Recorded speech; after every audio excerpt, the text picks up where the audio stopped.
Here this morning with Chuck Smith, class of 1963, and we're certainly happy to have him here with us to share a few of his insights and comments regarding his time here at Del Barton. So one of the things that you've emphasized in talking with our students here, first I guess I should say maybe you should give us a little bit about your life and going to Morristown first, and then maybe answering the question for us of why Del Barton. Why was it that you ended up here when clearly you were already a student over at Morristown and you had roots in Morristown, as you've mentioned? Well, first, Kent, thanks for inviting me to have a few minutes to chat with you and talk about the good old days of Del Barton and other aspects of my life. Del Barton has always been a part of some of my thoughts, even as a kid. Walking with another neighborhood guy, maybe we were 10 years old, walking through Fort Nonsense and up on the mountain. And then we trekked along and came up to this campus called Del Barton. And at 10 years old, I remember my buddy and I throwing rocks on the pond that was frozen. I guess we got chased away. But Del Barton has never been a far off land for me. It's been part of my backyard. You're right that at the time I went to high school, my dad was an attorney in Morristown, happened to be the first African American to be entered into the Bar Association in Morris County. He also served as a municipal court judge, and he was on the Board of Education in Morristown, along with a Del Barton coach, Mike Barry. And that's probably when the connection probably was made by my dad and Coach Barry. But we, at Morristown, had a game back in 1960 probably against Del Barton. And we came up here and played, and looks like I had a pretty good game. And so I was invited to apply to Del Barton, and I guess that worked out pretty well. There was some interest by the administration having me attend St. Benedict's that some here thought that might be a better fit for me. In any event, my dad said, no, Chuck is going to go to Del Barton. So here I am. I had a great time at Del Barton all 3 years. It was extremely prideful for me to come here. Morristown is not a big town, as we all know. And because I had a lot of family there, it was really a great hometown. But I felt with my coming to Del Barton, I was coming here for the whole town. I mean, as I walked through the town, people would shout out to me, oh, we saw you in the paper, and oh, congratulations. And it was really very prideful that I wear my Del Barton jacket. And it just was, whether it was in the barbershop or doctor's offices, church on Sundays. I'm not a Catholic, but my grandparents were involved in the Baptist church in Morristown, and so I went to church most Sundays, and was a member of the Union Baptist Church. Then when my dad switched his law office to the Oranges in Newark, and we moved, it made it more complicated for me to have to commute from East Orange to Del Barton. But in the hindsight, that's really what makes the Del Barton student so tough and strong, because we have to put up with our commuting back and forth. Our home friends don't necessarily know, at least in my day, people would say, well, where are you going to school? What's that? And, you explain a little bit, but the fact that they were asking didn't mean that they would quickly understand that, yeah, I go to one of the best boys' schools in the country. And it didn't make sense to ever gloat about it. I was humble. So that's how I got to Del Barton. I don't think my parents, at least they didn't mention it to me, we ever thought about any other school but Del Barton. Well, that's an interesting, certainly an interesting way for you to get here. You know, in speaking to our students, you use some pretty key words that we kind of, you know, base our foundation on, like respect and mentorship and hard work and especially character. I believe we could probably go back to, you know, C.S. Lewis said integrity is doing the right thing even when no one is watching. And I think that's what you were kind of alluding to our students, in that, you know, you do want to do the right thing, you want to be respectful of others. And I think that coming from you, we're always saying that, but coming from you, it meant a lot, you know, to our students. And the big word we always talk about is brotherhood. And I can feel that with you, in that I may not bleed green like, you know, I'm not an alumnus, but, you know, I think I bleed as green as you guys do. But that is one part of the whole, I think, your Del Barton experience, was that you found that there was this tremendous brotherhood here, correct? Yeah, that I would absolutely say that. I would also maybe like to back up and chat. Character is what is perhaps one of the most important attributes that gets reinforced, but almost without saying it. And you know, to be honest and forthright, yeah, that's important. We all know that, and maybe that gets mentioned. But character building, we don't realize it as students, but we certainly realize it as young adults and later in life. That that's what I really was being nurtured in me, that character building. And you're right. In fact, it wasn't until just a few years ago, one of my, I was at an alumni game here, and one of my teammates and I were just chatting, and you know how we have now with our mobile phones, we have everything on our mobile phones.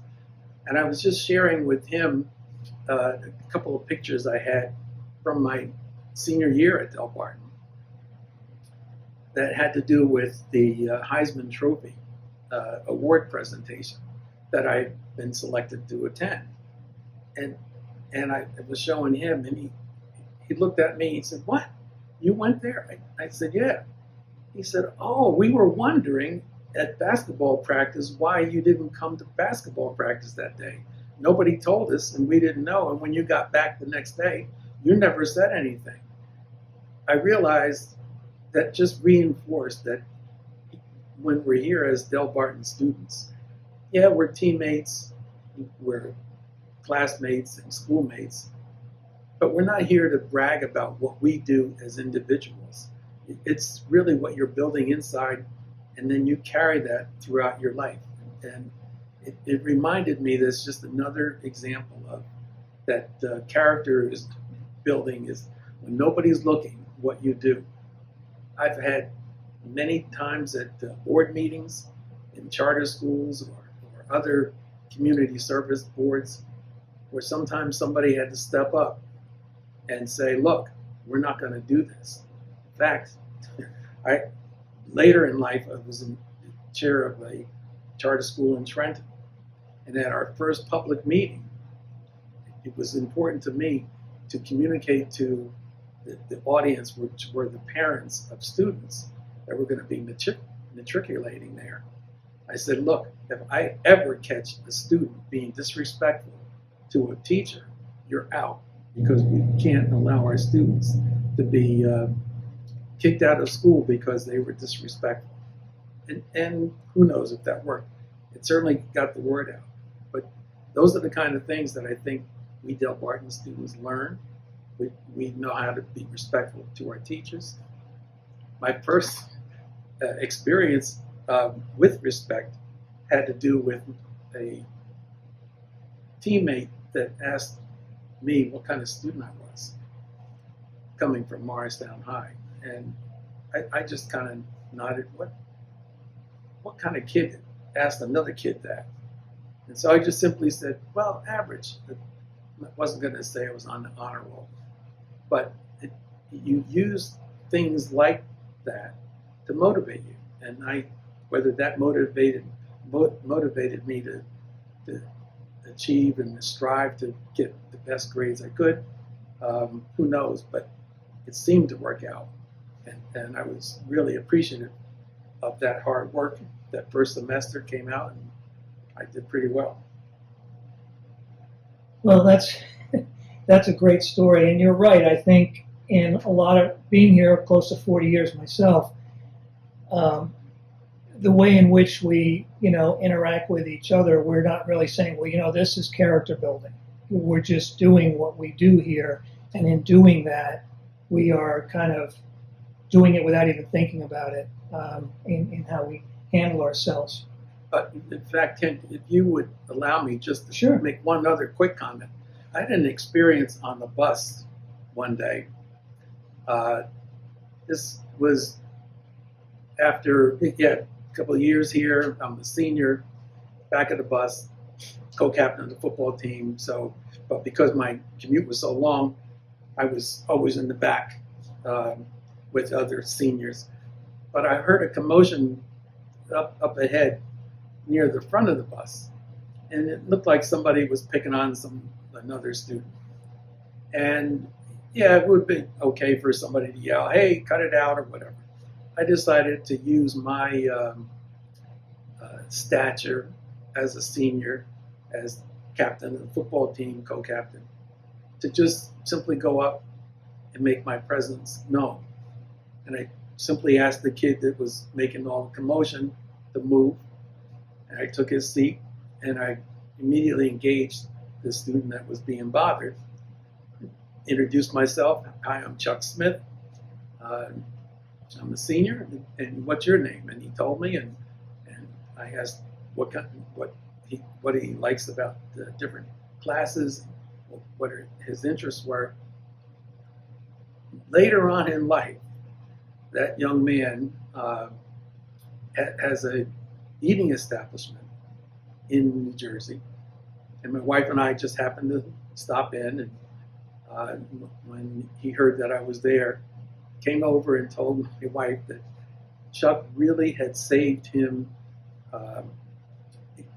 in his whole Del Barton presence was changed by just that friendship that we had during that rest of that year. You just never know when you might be called on to be a mentor to somebody. And I think you always have to be ready. That happened to me when I first got on the Del Barton bus. Bob Finley and Mike Hayes got on, and those two guys, they were seniors. Mike was Father Giles's younger brother, and Bob was Father Stephen's nephew. I couldn't have had better mentors. We didn't even know what mentoring was, but they really helped me during my Del Barton that introduction year.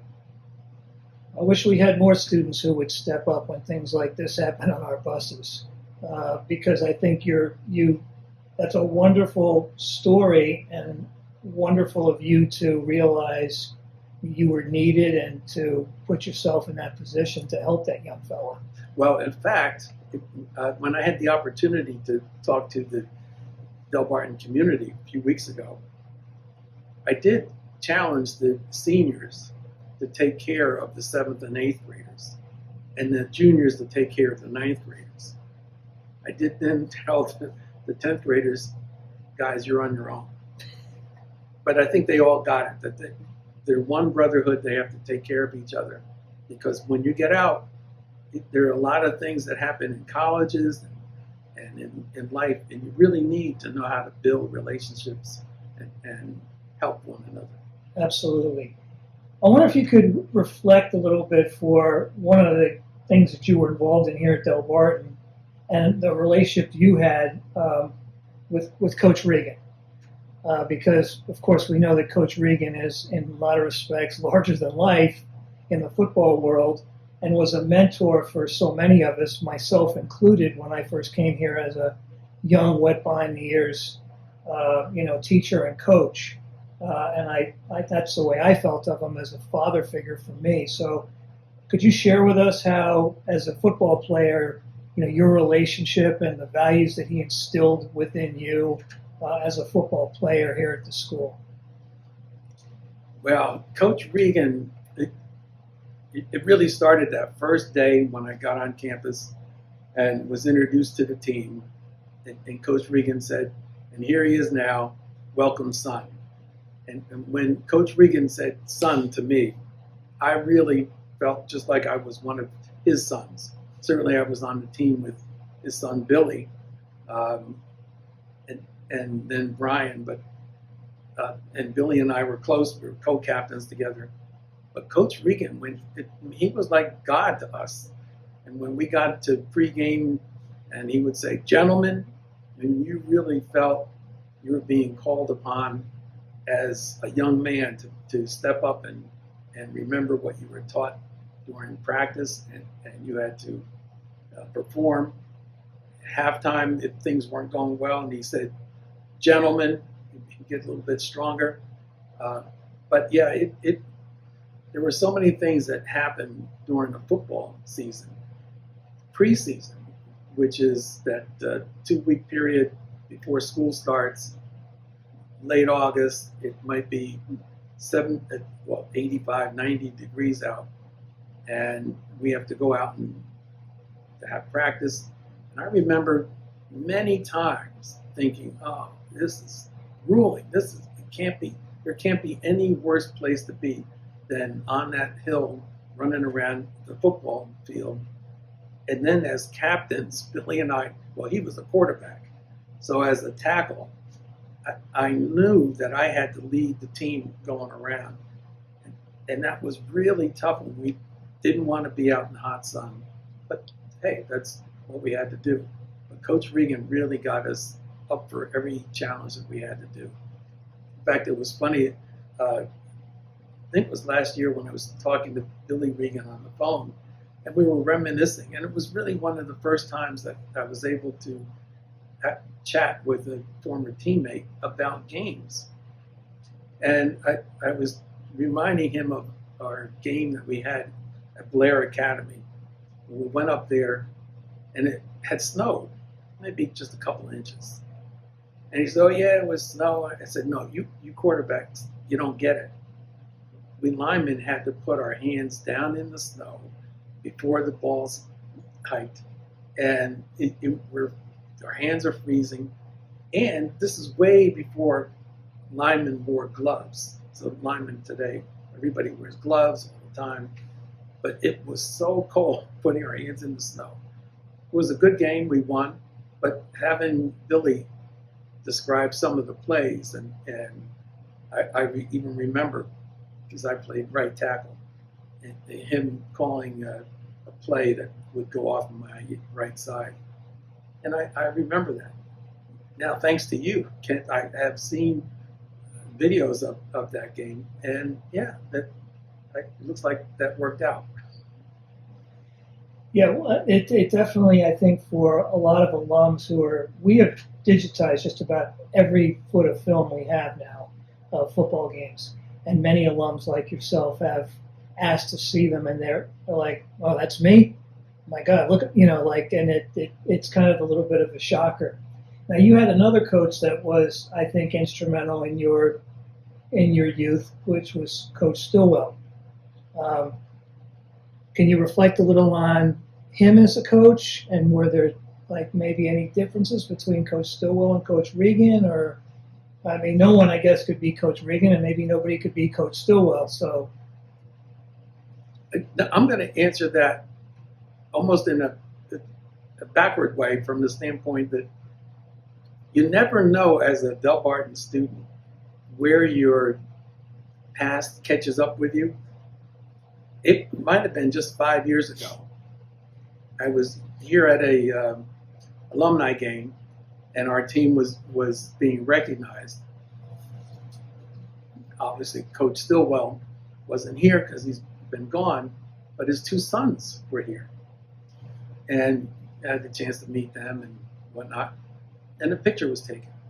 Well, one of my neighbors in Pennsylvania said, "Hey, we saw your picture. And what are you doing with that? That you went to Del Barton?" So it was kind of a backward way that even where I live in a retirement community in Pennsylvania, my Del Barton history or past comes up and fondly reminds me of the Del Barton days. Coach Stillwell had a way of yelling at us during practice and yelling at us individually. But he also was a master at setting up strategies for games. One particular situation we had was a game against Newark Academy. We went to Newark Academy one year. It was my senior year, and they had a post grad on the team, Fran Pinchot. That guy should have been at college and was like playing against a man. But I think he was number one first team All-State. But hey, I'm second team All-State in football, so I'm not afraid of him. And I probably fouled out of that game going up against him. He had 50 points, we had 48, 44, 48. But Coach Stillwell got us set up for the next game here at Del Barton.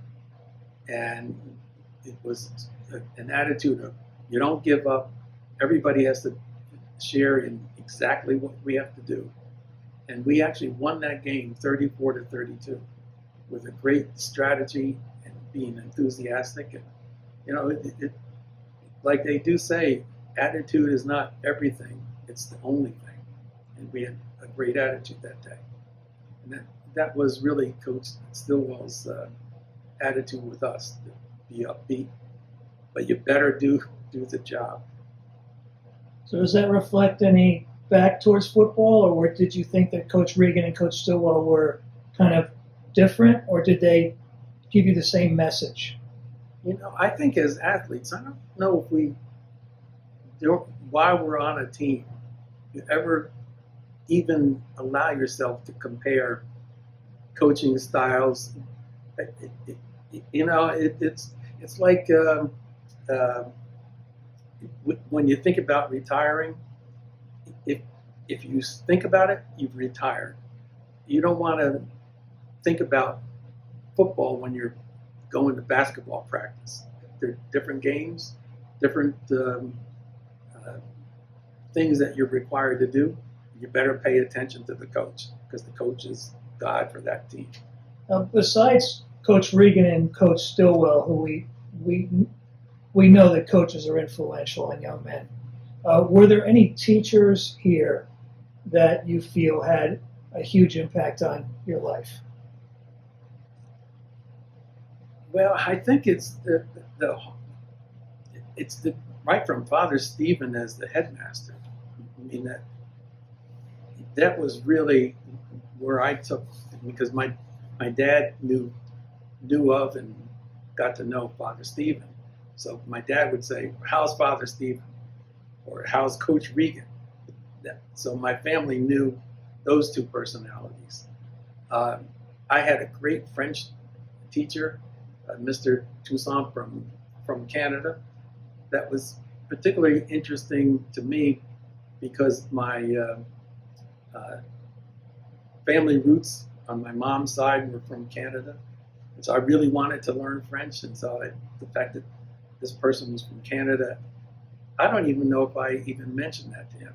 Probably didn't, because talking about family stuff wasn't necessarily my style. I had a wonderful teacher in mathematics, Father Cletus. I mean, math was really my ticket to college and beyond. So I really appreciated everything I got from Father Cletus. But yeah, those Father Arthur in history, although I didn't spend a lot of time on history. I did what I could do, but math and science was what I really wanted to focus on. Now, next to you here is a trophy that you have graciously given to us from your athletic exploits here. Maybe you could just give a little rundown for us of how this all came about, and it's quite an honor and to get that award. Well, I have to tell you, the day that I got that, I think it was Father Stephen and Abbot Patrick that presented it at graduation. And I had no idea. My parents and grandparents were at our graduation. And I mean, as a family, we were awestruck by the presentation of that trophy. As students will quickly understand, that as you leave here and go on to college, and whether it's academic life or the world of jobs and work, and then raising families, the last thing that a family in your future, your kids, grandkids, want to look at or see are your trophies. So I think my 3 kids have seen it before. My parents had it in their house for 30 years. So this has more of a place, as my daughter-in-law said, my grandkids can come here and see it. And this will be a better place to show that, yeah, along the way, I got a great education, and yeah, football, basketball, track, and baseball. Those are great memories, and this is a way that recognized what happened here. One of your classmates, when speaking to me, said the following. He said that, and I'd like for you to reflect on this if you would. He said that Delbarton is unique in that there is a foundation of brotherhood. And I asked him, I said, well, how do you see that foundation? What is it comprised of? And I thought this was rather unique in someone seeing this. He said, the brotherhood is your classmates, the monks, the lay teachers, and the coaches. That's the foundation of our brotherhood here at Delbarton. And that was said by Bob Farrell when I spoke to him. Do you have a comment, reflection on that? Well, can you? Absolutely. I totally agree with Bob, but in addition, because I'm not a Catholic, I didn't have to go to religion class, and so I didn't think a lot about some of the religious aspects relative to being here. However, and I don't think I ever said this to anybody, in the back of my mind, I really admired the teachers that I had that were priests or brothers. When I looked at those folks and the fact that they had to get up and go to mass at 6 a.m. while I'm running out to a bus, yeah, so I had to do that, but they had to do almost the same kind of thing. But the only thing that they were concerned about were us students, and thinking about whether we're learning and growing and being inspired.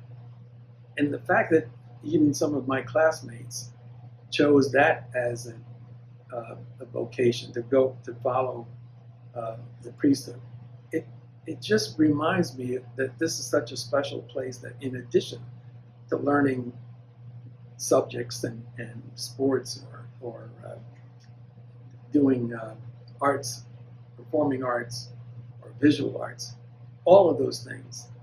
I really think that the really unhidden gem that we have here at Del Barton are the monks that are teaching us, and when you think about their lives and what they do, it really helped me, inform me throughout my life. And I didn't realize it until I started thinking about some of the things that I learned here, in addition to, and it's that brotherhood, in addition to our subjects. Learning how to be a good citizen, and no matter what country you're from, what your family history is or background is, just being a good person of good faith, whatever that faith is, I think that's what I admire most about Del Barton. The fact that we are lucky enough to have a monastery right on our campus, it's like a gem. And I explain that to parents sometimes when they're thinking about Del Barton. Well, it sounds to me like everyone I've spoken to so far, all the alums, we're all kind of on the same page. Now, you went on to have a nice career at UConn, and then into the corporate world. As we kind of get towards the end of this little interview, do you want to reflect any about either your corporate world experiences, your experiences at UConn, how Del Barton prepared you for, did you go to UConn and you found it, the work to be difficult, but Del Barton prepared me well? How did you feel about that? Well, good questions. So first, at Del Barton, coming from a family that was interested in making sure that a person's rights and human rights, civil rights are protected or thought about. At Del Barton, wouldn't have even occurred to me to think about setting up an African American students group here at Del Barton, right? So I didn't think about it, didn't worry about it. But I always carried myself in a way that was prideful. I thought when I got to UConn, it's a little different. It's a gigantic campus. They might have had 10,000 students on campus at the time, but we didn't have that many black students. There were two of us on the football team. There might have been 25 to 30 other students on campus. But then it kicks in to me that, there's some things going on campus that need to be improved relative to student involvement. And so I met with the president of the university, and I told him that we're going to start an African American Student Association here at UConn. Why? What? Because we need to make sure that folks that are here feel comfortable, and not that there's anything going on other than we need to make sure that when they go to the student union, that there's a comfort factor, and not somebody saying, well, how come there's two black students sitting at the same table, or what are they thinking about? Don't forget, there were race riots going on in the country. When I was going to college, UConn and universities from New Jersey North were part of my purview. Schools or universities in the South, I couldn't even think about. So it was important to me to make sure that African American students at UConn felt just as part of a brotherhood, if you think of it that way, that we felt here at Del Barton. When I got out of school and started my job at Johnson & Johnson, similar kind of situations going on relative to other black employees. And so I was involved in starting the Black Employee Association at Johnson & Johnson. Management didn't quite understand why did we need to have that. And it was always important to go back, not trying to overthrow or demand anything that other employees didn't have, but making sure that anybody that the company invests in to bring in as an employee felt comfortable. And so I always felt that that sense of brotherhood was always important. I had some great experiences. A lot of them had to do with, when I was here a few weeks ago, about that Barton Smile. Now, Kent, do you know what that is? Well, let me tell you what that is. The Barton Smile sometimes is a smile that only you know you have. You might be serious, not smiling, but inside you have that confidence that that priest teaching you Latin gave you, that confidence that you really know your subject matter, or mathematics. So here's an example of the Barton Smile. I had an experience at a corporation called Target. So you know Target, we all shop there. It's a great company. And they really know what they're doing. But they know what they're doing because they're smart in how they manage their business. And I had to take a sales team to Target to present one day. So we get to Minneapolis and take the elevator up, going to the sales meeting. We go in, and the head guy says, "Well, welcome, Chuck and team. Welcome to Target. Chuck, you have 15 seconds to say something interesting and credible for us to invite you to sit down. Otherwise, the meeting's over."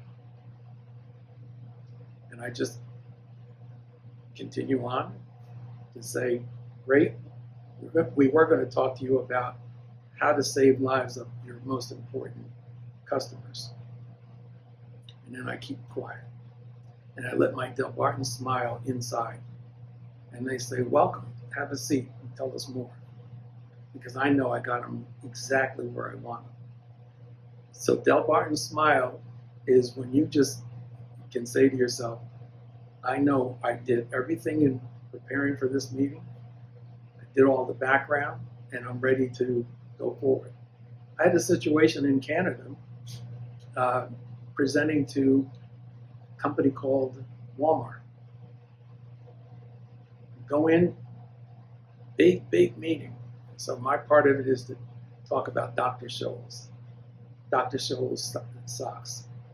And the head guy says, "Well, this better be good, because I wear Dr. Scholl's shoes, and I know what the quality expectation is." I can't even imagine that this guy just said that in front of all his people. He's already identified himself as in my camp. He already knows the brand. I don't even have to say anything. But I keep my Barton Smile to myself. Well, I just said, "Oh, great. Let us present to you what we're going to do." We did. I did say that one of the aspects of selling in Canada is he knew that we would have to change our packaging to have French and English on the package, and so that will take a few months, and we could start next year, and so on and so on. He said, "Oh no, we can make an exception. We can, if you can do it soon, we don't have to worry about that. I'll make an exception. We can just do it so and so." And I said, "No, we're not going to do it that way.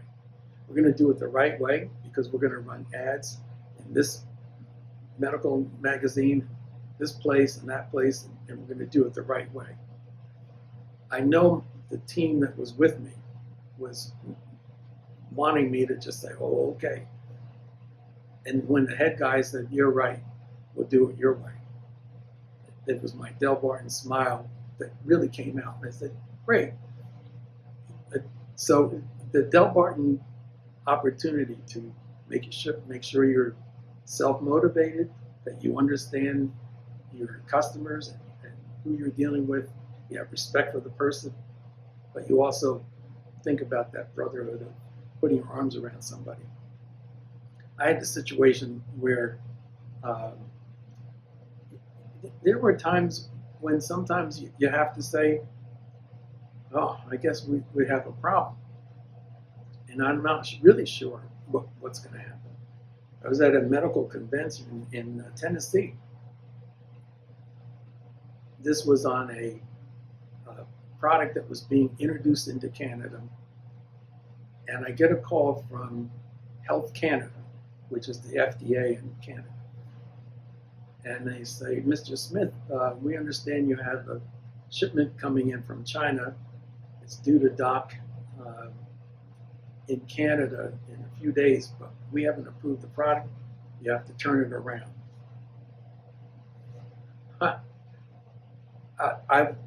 Let's talk about this. I'm in Tennessee. I'll be at your office tomorrow morning at 8 o'clock. They said, okay. I'm thinking, what am I going to possibly say? But only the confidence of making sure that I was up on all the Canadian regulations and presented a cogent story, and they said okay, and the rest was history, and that product got in, and it wasn't too complicated, but still, I could have been a sad sack and just, said, oh, okay, made adjustments. But sometimes you have to be aggressive and but focused, just like we are on our football team or basketball team. Well, from what it sounds to me, that the Del Barton experience certainly did prepare you well for all your successes in life. Is there any final thought you'd like to give us today before we end? Well, it absolutely, we talked about character and attitude and the importance of being enthusiastic. One of the things that I am impressed with the students was a little thing that I learned early on in my career, and it's very simple. It's just simply that I can't lose. Why? I'll tell you why. Because I have faith, hope, and enthusiasm. And I've had the students repeat that, but be very enthusiastic as they say it. My little grandson, if I call my son, and grandson's in the car, and I say, I can't lose, 9 years old will repeat it back and blow you away because he's enthusiastic. And that's probably the most important part for all of us, to be enthusiastic and embrace life and anything it throws us, but being prepared. So Ken, thanks for inviting me. Well, Chuck, thank you very much for coming today. I'm sure that anyone who listens to this will see how enthusiastic you are about your time here at Del Barton, and we certainly appreciate what you've done for Del Barton and coming on campus a couple weeks ago and sharing that. And I hope with this we can reach a broader audience in the future, so that when we're both gone, someone can say, oh, let's go see what Chuck Smith had to say back in 2022. So thank you very much for coming, and appreciate all that you've shared with us today. Thanks, Ken. Thanks. Thank you.